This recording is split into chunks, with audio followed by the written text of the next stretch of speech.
promised, here's the video on Fred Bear. This is my take on Fred Bear by Ted Nugent about the American bow hunter, as you see here in the picture. Hopefully there's not any copyrights, but come on, people. This is all for fun. This is all about teaching, okay? I'm teaching. But I got to put Fred Bear in the background. And of course, I would put old Sweaty Teddy in the background, but you know who Ted Nugent is, right? Okay, so you know I'm getting serious when I turn the hat backwards, right? So let's get to it. Fred Bear. Do you have to have a Paul Reed Smith like Nugent? No, you don't. You don't. To me, the sound, Fred Bear, man, look, I've talked to a lot of people over the years about this, and they get specific with the amps he used, and by he, I mean Ted Nugent, because he's the one that wrote the song. So how did he write the song? How did he come along to write the song? The full history, boy, it could go forever. But back in the day, let's just say that Nugent became good friends with Fred Bear. As I understand that, correct me if I'm wrong, I believe he was a family friend early on in Ted Nugent's days of growing up with his father, and they would go visit Fred. He was building bows, as I'm understanding it. There's some great stories online about, how he became friends with Ted Nugent, but it was through the family and hunting in Upper Michigan. And I mean, the Fred Bear thing. And look at the history of Fred Bear. You talk about a dude who was the archer of archers, the bow hunter of bow hunters, the world's greatest probably conservationist there ever was. When you look at his true history and knowledge and what he did and how he hunted and what he believed in, and talk about being all that you can be. That was Fred Bear. So as Nugent grew older, he still, hunted with Fred, and throughout the years was good friends with Fred. And there was a moment where Fred would say to Nugent, "Hey, look, you're not like the rest of the rock and rollers taking the drugs and the alcohol. So, take the hunting world and expose it to these new kids coming to your concerts." And obviously Nugent has over the years. Love him or hate him, you can't deny the man's massive, massive, massive rock and roll talent. So many would love to, but just come on. Okay, there's so many wonderful musicians out there, and certainly Ted Nugent is absolutely up there in the top. Should be the number one as far as I'm concerned, because of his attitude and the undeniable, put the politics aside, attitude about the guitar and music. And truly, he is a lover of a lot of things musical. Let's not deny that. But back to the Fred Bear thing. So let's say somewhere in the mid-'80s, late 80s, somewhere in there, Fred Bear passes, and as when we have loved ones pass, things happen and we feel these emotions and whatnot. And so Nugent says, "Hey, you know what? I'm going to write a song about Fred Bear," right? So he did. He wrote a song. And that's what I'm here to teach you today. So at marker 4 minutes, I spent 4 minutes giving you a really quick brief as brief as I could, history of Nugent and Fred Bear. Maybe I'll dive bomb into more of that later on and create a video. I don't know. Would you like to see that? Let me know in the comments. I'll do it. Whatever you want to know. That's what I'm here for. But we're here also to learn the song Fred Bear. So back to the initial thing. Do you need a Paul Reed Smith? No, you don't. But did he write it on a Paul Reed Smith? I do believe so. Nugent has a great history with Paul Reed Smith.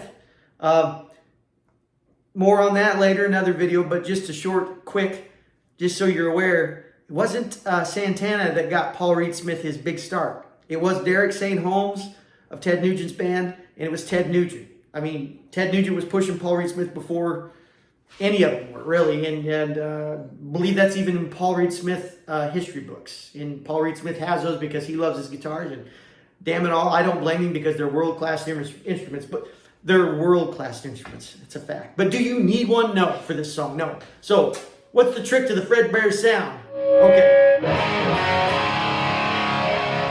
Let's start with pickup position. Let's let's start with pickup position. Let's start with that, okay? Where do we want our pickups for this song? All right.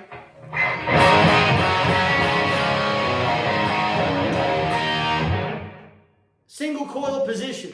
That's it. So if you own a Fender guitar, you're already there. Remember this. If you own a Fender guitar, you're already halfway to the Fredbear tone.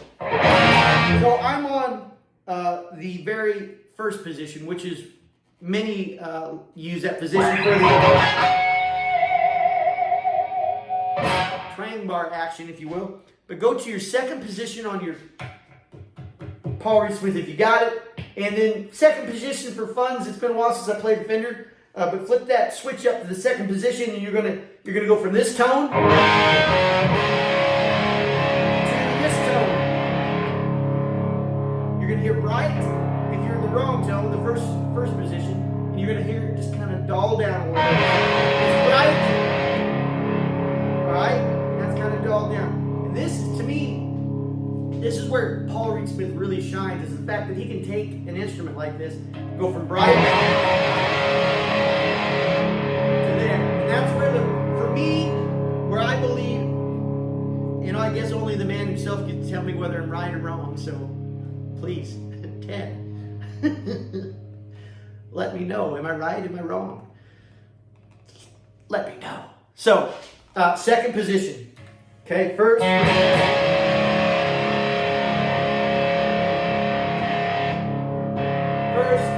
Second position. This is where it's at. Now the song itself is around A, F, G. Okay? You can already hear it come through, and all I'm playing is just a simple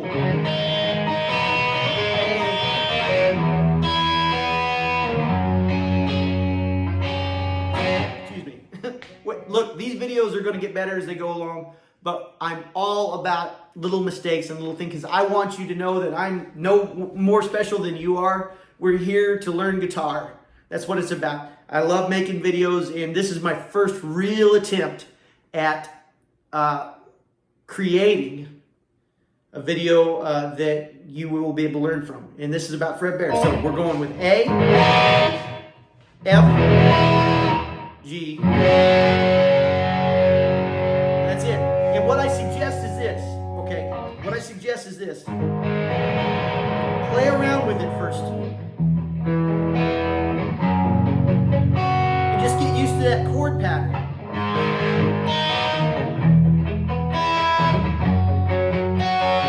Don't worry about playing Fredbear, but play those positions and get comfortable with them, because I will say this, comfort is going to be really important, okay?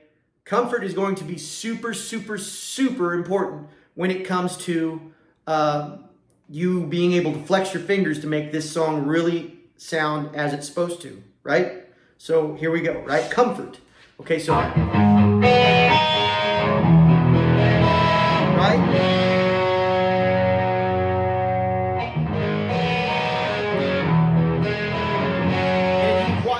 Play this live, you will see him oftentimes do a little, intro of what this song means to him and the hundreds of the world, and he'll go. I